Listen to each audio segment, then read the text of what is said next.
What if I told you that your funnel wasn't actually the end goal, but instead is the vehicle to reach the goals and build the type of life first business that you want? And just like there are a lot of different types of vehicles out there, there are a lot of different ways to build a funnel.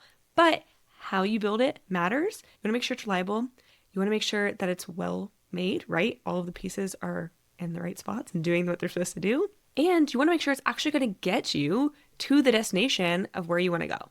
And if you're like me and you have a lot of kids, your vehicle also needs to support the type of lifestyle and motherhood that you have. And that's how I like to think about funnels, because as much as I geek out about them, I know not everyone loves the process or loves the idea of building a funnel. But instead, if you can think about your funnel as the vehicle that's going to allow you to move forward in the direction of the goals that you're setting and do it in a way that supports the season of motherhood that you're in and the life first business that you want to create, would you build one then? If we haven't met before, hi, I'm Jordan, and I'm a mom of 3 and a marketing strategist who really geeks out over evergreen funnels and email marketing. And here's why. Because I have built dozens of funnels for clients across so many different industry and niches, and a ton in my own business. And I have seen the impact of what a really good funnel can do, both for you and the income that you're bringing in, and how you're able to even scale your impact and serve your people even better. And I think that's a huge misconception about funnels, is that they can feel super robotic because of the automated nature of them, and also probably because you've been in a funnel that made it feel pretty icky. But when I tell you that building funnel was the best decision that we ever made in our business, I'm not being dramatic, because I built my first funnel so that I could take a maternity leave when I found out I was pregnant with my oldest daughter 7 years ago. In that first funnel, not only did it allow me to take maternity leave as an entrepreneur, which was most important for me, but what floored me is that first funnel, that messy, imperfect funnel, brought in over $30,000 of revenue in my business, and it completely blew my mind that someone like me with a baby on my lap could build that kind of marketing system in my business. And so what we're going to talk about today is, if I were building my first funnel now in 2026, if you're watching this and you've been thinking about funnels and you've never prioritized it, maybe it's on your 2026 goals list and it was on your 2025 goals list, and maybe even on your 2024 goals list, this video is for you. Because as much as I learned from that imperfect funnel, there are things that I would do differently now with 7 more years of experience and expertise building funnels across so many different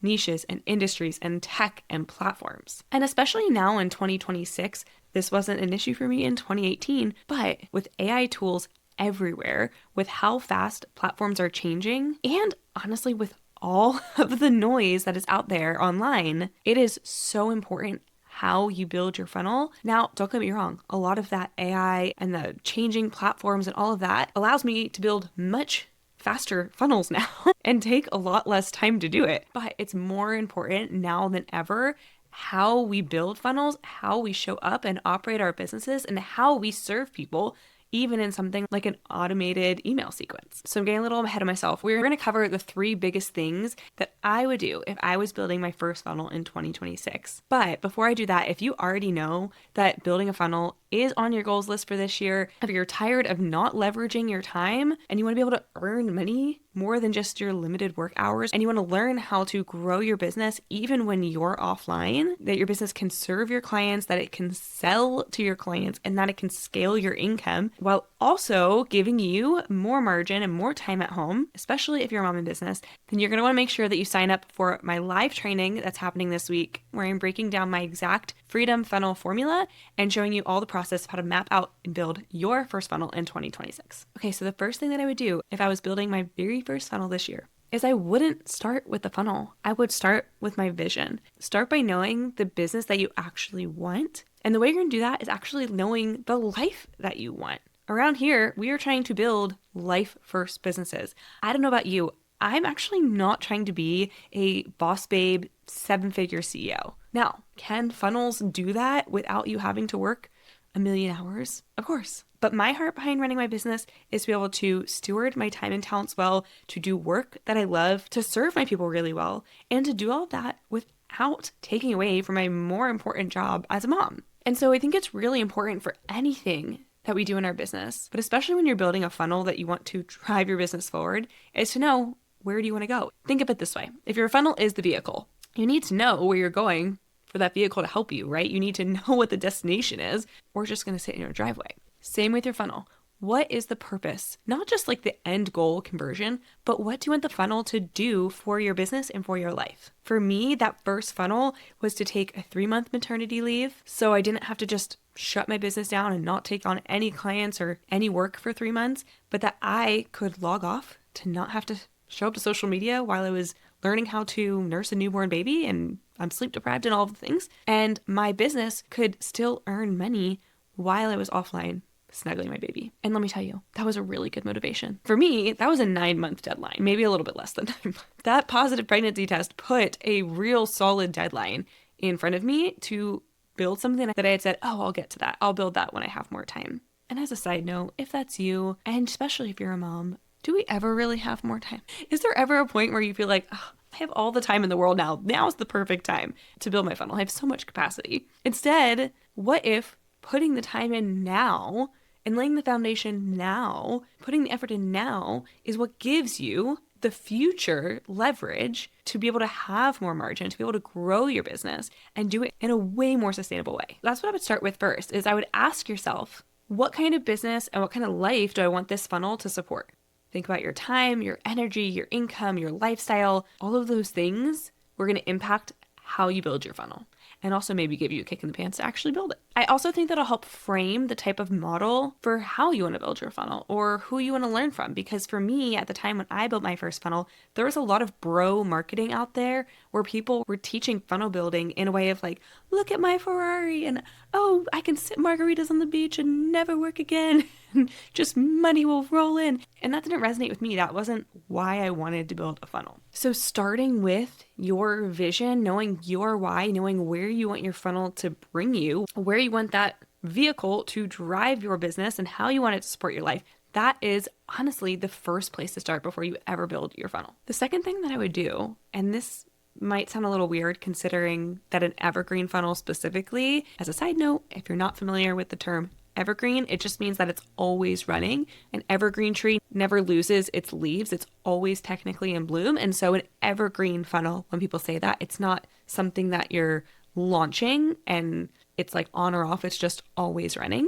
And the way it's doing that is because it's running on autopilot, right? And so this might sound a little weird to say this, but the second thing I would do is to embrace the human side of funnels, especially in an AI dominated world. Now, does that mean that I'm not going to make it automated and not going to use tech to my advantage? No way. I geek out over the tech part of funnels. I love saving myself time. I love being able to have my tech and my platforms and my systems do a lot of the work for me so I can work smarter and not harder. And I think that's an amazing thing about tech and even about AI is it helps us to speed a lot of this process up. And that's not necessarily a bad thing. I think it's wise in a lot of ways to leverage tech and tools and AI.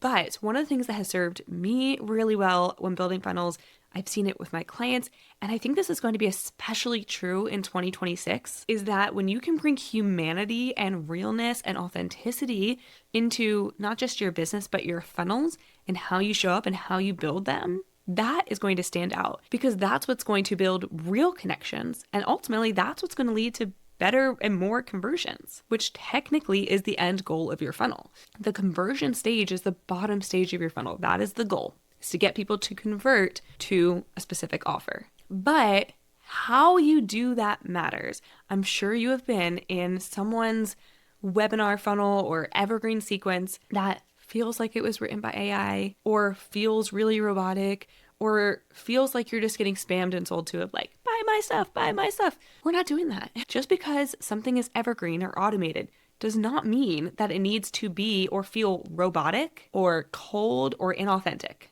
You actually can build a funnel that feels really personal and even really high touch if it's done the right way. You can automate and serve deeply at the same time. We can use these amazing tools that we have without taking the humanness out of our business and out of our funnels, right?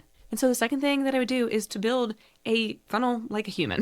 Like, operate your business like a human. Keep that as a huge part of the strategy, a huge part of your messaging, and a huge part of how you make the funnel work together. And the third thing that I would do if I was building my very first funnel this year is that I would just keep it simple. You're building the first version of your funnel, not the final version. Let me say that again. Keep it simple. because this is the first version of your funnel. This is what we call the MVP, or minimal viable product, or we'll call it the minimal viable funnel. This is probably one of the mistakes and honestly traps that I see so many people fall into when trying to build funnels, is that their perfectionism kicks in and they want it to be perfect the first time. They want it to encompass everything in their business and all of their offers, and we're already thinking about upsells and downsells and cross sells and all the things. Don't get me wrong, you can build a super fancy funnel ecosystem, but if that's where you try to start, you're never going to launch it. And here's the thing, you don't need a perfect funnel to sell your offer. Do you know what you need? You need a live funnel. You need one that is not half built, sitting in your Flowdesk account unpublished. I've seen way too many people start all these half built bridges and half built ideas and half built funnels. And they're sitting there and they're tweaking it and they're trying to perfect it and they're overthinking and they're trying to pull in the whole ascension model of their whole business on their first funnel. And then they never launch their funnel. And so then it's not converting and it's not working because it's not live. But also, one of the benefits of starting scrappy and having this MVP version is that you're going to get data of what's working. If you need to tweak a sales page, if you need to change the pricing or positioning of your offer, if you need a longer sequencer, a different type of opt-in,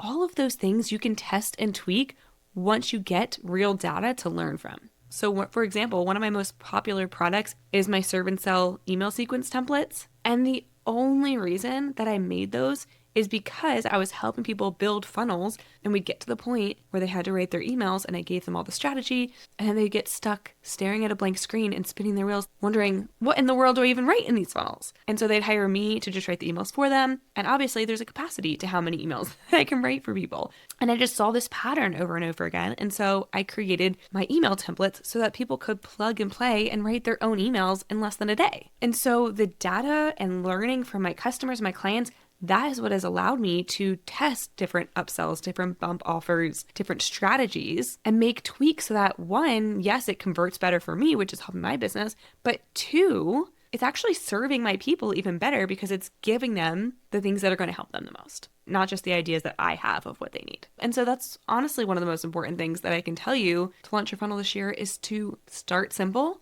Start with the MVP version of it, and then you can build and test and tweak from there and optimize the heck out of it. So to recap, if I was building my first funnel this year, I would start with my vision, know what kind of business you want to run because you know what kind of life you want to have, and also knowing how you want your business to support your life and your values and your priorities. The second thing is to keep it human, to use automations and tools to leverage your time and to create better systems, but to keep the humanness and the authenticity as a core piece of your funnel and how it runs. And the last thing is that you can start small, start simple, and build a funnel that sells well, serves well, and gives you more of your time back so that you don't have to do all the serving and selling yourself. If this video was helpful for you, be sure to subscribe so you can be the first to know when my next video drops, and you can continue to learn how to build a life-first business by leveraging things like Evergreen funnels and email marketing systems. And if building a funnel is actually on your 2026 list,